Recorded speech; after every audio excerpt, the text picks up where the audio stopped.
Yadıma düşürsen gözlerim dolur.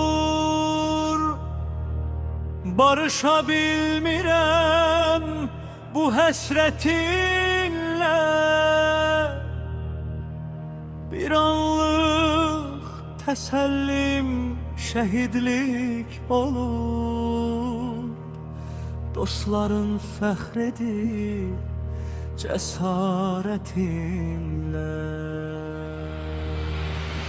Şerefin şerefli, izzetin izzet, kazandın hürmeti səxavətinlə. Yoldaşlar içinde rəğbətin rəğbət, dostluqda tanındın sədaqətinlə.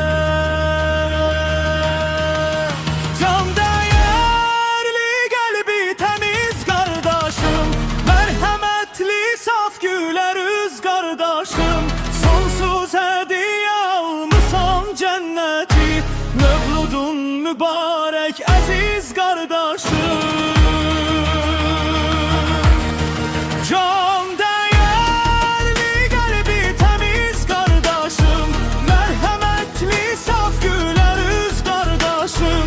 Sonsuz hediye almışsan cenneti, Mevludun mübarek aziz kardeşim. Sonunda sen aldın şehit kisasın, herkesin derdini şücaretinle. O alçak Ermeni mügessirlerin, sen dersini verdin öz gayretinle. Sayken ailene başçı sen idin, koruyorsan yine mehabbetinle.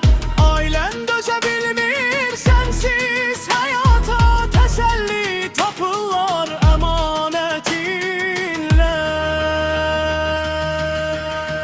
Can değerli kalbi temiz kardeşim, merhametli saf güler yüz kardeşim. Sonsuz hediye almışsan cenneti, Mevludun mübarek aziz kardeşim.